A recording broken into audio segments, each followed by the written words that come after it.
जलने का खौफ नहीं, जलने का खौफ नहीं, इसीलिए सूरज से भी आंख मिला लेती हूँ। जीने की जिद है, इसीलिए दुनिया से भी नजरें मिला लेती हूँ।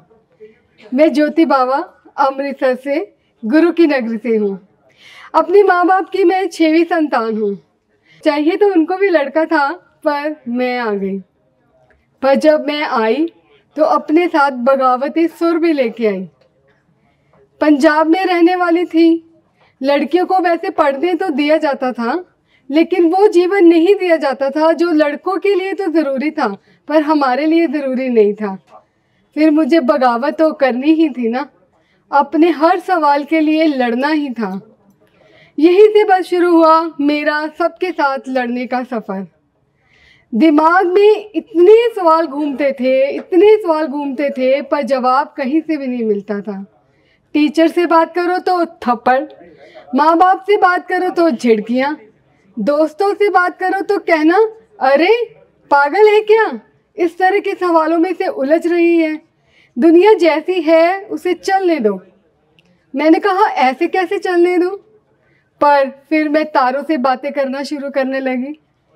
अब मुझे लगा कि मुझे कुछ चाहिए जो मुझे मेरे सवालों का जवाब दे। तो मैंने अपने इर्द गिर्द किताबों का रास्ता देखना शुरू किया।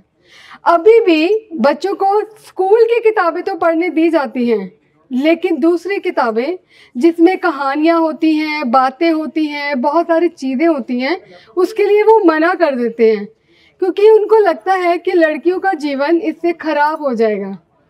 पर मैंने वो किताबें ढूंढनी शुरू कर दी। अपनी सारी पॉकेट मनी चंपक, नंदन, मधु मुस्कान ऐसी किताबों में लगानी शुरू की।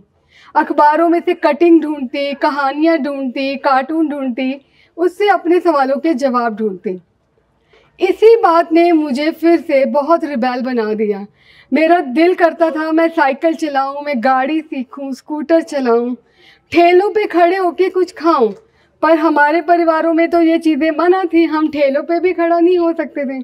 पर इसी बात ने मुझे थोड़ा सा छोटा सा चोर भी बना दिया। मैं किताबें छुप कर पढ़ने लगी, क्योंकि मेरे माँ बाप पढ़े लिखे नहीं थे, तो मैं उनको थोड़ा सा धोखा दे देती थी। पर अब मुझे थोड़ा गिल्ट भी होता है, पर कभी कभी नहीं भी होता शायद। मैं इसीलिए आज तो टेडेक्स पे खड़ी हूँ। खैर, ज़िंदगी इसी तरह सवालों से उलझती हुई चल रही थी। स्कूल में भी मेरी जिदें इसी तरह कायम रही।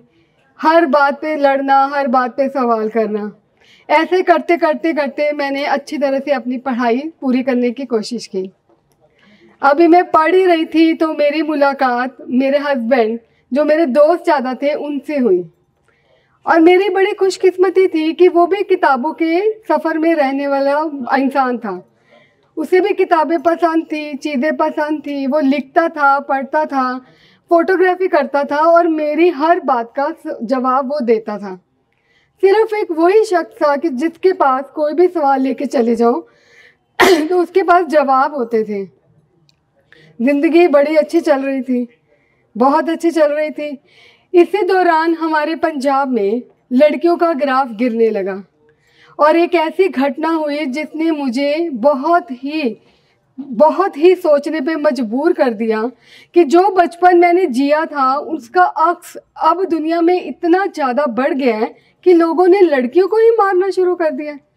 हमारे शहर पटियाला में एक छोटा सा गांव था, वहाँ एक डॉक्टर जोड़ा था। उस टाइम लड़कियों की मारने की प्रथा बहुत बढ़ रही थी, तो लोग दूर दूर से लड़कियों को अबॉर्ट कराने के लिए उस गांव में आते थे। और उस गांव में एक छोटा सा कुआं था। वो डॉक्टर जोड़ा उस लड़कियों को अबॉर्ट करके कुएं में उनकी लाशों को डाल देता था। अब वो डालते डालते कुआं इतना भर गया कि सारी बदबू चारों तरफ फैलने लगी। अब ये भांडा तो फूटना ही था। ये भांडा फूट गया, कानून के हाथों में वो आ गए। पर सवाल ये खड़ा हुआ कि एक डॉक्टर जोड़ा भी ऐसा कर सकता है? जिस लड़कियों के बिना ये संसार ही नहीं चलता, कोई इंसान पैदा ही नहीं होता, तो हम उसको ऐसे कैसे मार सकते हैं? बस वहीं से शुरू हुआ मेरा लिखने का सफ़र। मैंने पहली किताब लिखी, कुआं बोलता है। उसमें मैंने पूरी 8 महीने की रिसर्च की कि हम सच में दुनिया में जितने भी लोग हैं, जब वो माँ बाप बनने लगते हैं तो वो सिर्फ एक ही दुआ करते हैं कि लड़का हो, पर वो सच में नहीं चाहते लड़कियां हों। वो कहती हैं दूसरी बार में जब हम चांस लेंगे तो लड़कियां हो जाएं, पर पहली बार हमें नहीं चाहिए। इस बात ने मुझे एक बहुत बड़ी रिसर्च में डाल दिया। मैंने 8 महीने की रिसर्च के बाद ही ये नाटक लिखा, जिसमें अमित ने भी अपनी एक मर्द होने के नाते उसने बहुत सारी अच्छी नज़में लिखी कि हम लोग लड़कियों को क्यों नहीं चाहते। एक छोटी सी बात है कि कुदरत की माला में 2 ही मनके और एक गया टूट और इस माला ने नहीं बचना। बस छोटी सी बात लोगों को समझ नहीं आई। खैर, इसी को ही मैंने अपने जीवन का ज़रिया बना लिया। इसी दौरान मैंने अपनी ऑर्गेनाइजेशन शुरू करी, पंजाबी संवाद, जिसका मेन फोकस मैंने रखा लोगों को अवेयर करने का। और मैंने इस ऑर्गेनाइजेशन के अंदर 200 से भी ज़्यादा शो किए। लाखों लोगों ने इस शो को देखा और लोगों ने और लड़कियों ने ख़ास तौर पे कमिट किया कि वो अबॉर्ट नहीं कराएंगे। ये मेरी पहली बगावत के साथ साथ तीसरी बगावत थी जो मैंने समाज के विरोध में की। अब भी वो नाटक मेरे इसी तरह चलते हैं, लोग देखते हैं और मुझे सुकून सा मिलता है। खैर, ज़िंदगी बड़ी अच्छी चल रही थी, बड़े मज़े में चल रही थी, पर ज़िंदगी को भी पलटना होता है, वो पलट गई। अमित का जाना, अगर मैं यहाँ बोलूँ, वो मेरे हस्बैंड थे। हस्बैंड का जाना तो सबको ही पता है बड़ा दुखदायक होता है, लेकिन वो मेरा दोस्त था। मैं उसकी पैम्पर्ड दोस्त भी थी और पैम्पर्ड वाइफ भी थी। उसको अचानक ही कैंसर हो गया और वो बच्चे जैसा बन गया। बड़ी स्ट्रगल की लाइफ के बाद मैं उसे बचा नहीं सकी, तो उसे जाना ही था, वो दुनिया से रुखसत हो गया। लेकिन इस समय के दौरान पैम्पर्ड वाइफ होने की वजह से मुझे मुश्किलें ये आई कि मैंने बाहर की दुनिया में दोबारा से कैसे जाना है, पैसा कमाना है, कैसे सब चीज़ें करनी है, वो मैंने साथ साथ ही सीखनी शुरू कर दी थी। तो मैं उसकी मौत के बाद थोड़ा सा स्टेबल हो गई थी। लेकिन क्योंकि मेरे अंदर हमेशा सोच चलती थी, मुझे लोगों की सोचों पर सवाल आता था और झुकना तो मुझे हरगिज़ भी मंजूर नहीं था। मैं झुकती नहीं थी और लोगों के आगे रोती नहीं थी।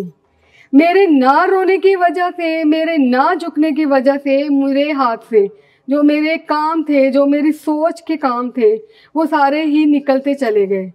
क्योंकि आज भी मर्द समाज ये सोचता है, मैं कुछ मर्दों का कहूँगी, वो ये सोचते हैं कि अगर औरत उनके सामने रोएगी, अगर वो अपनी सिंपैथी दिखाएगी, तो वो उनको काम देने में खुशी महसूस करेंगे, और जो नहीं रोती उनको वो भी कुछ नहीं समझते, ये दुनिया कुछ नहीं समझती। और इस कैटेगरी में औरतें भी आती थी। सिंगल होने के बाद मुझे बहुत सारी औरतों ने भी अपनी लाइफ से डिस्कार्ड कर दिया, क्योंकि उनको लगता था कि ये अकेली है, दूसरे हमारे घरों में आई जाएगी, या हमारा बहुत बड़ा सर्कल था एक लिटरेरी भी, कि वहाँ आएगी तो लोग अट्रैक्ट होंगे तो बात ख़राब होगी। तो इसलिए मुझे बड़ी सारी ये चीज़ों का सामना करना पड़ा। इसी चीज़ ने मेरी दूसरी किताब को जन्म दिया, खिलाफ दस्तूर। उस खिलाफ दस्तूर में भी मैंने अपनी ज़िंदगी के सारे हाथ से लिखे हैं और उसकी सारी रॉयल्टी जो है वो गरीब बच्चों को ही जाती है। तो मैं अंत में इन सारी बातों से यही कहना चाहती हूँ कि अपनी सोच को ज़िंदा रखिए, अपनी सोच में दम रखिए, किसी के आगे मत झुकिए, आपको कोई ना कोई मुकाम अक्सर जल्दी ही मिलेगा। आज मैं टेडेक्स में खड़ी हूँ, अपने सोच के बीच जाते हुए जा रही हूँ, और आप भी इसी सोच के बीच को ज़िंदा रखते जाइए और मेरी जगह कल आप भी आके खड़े होइएगा। शुक्रिया।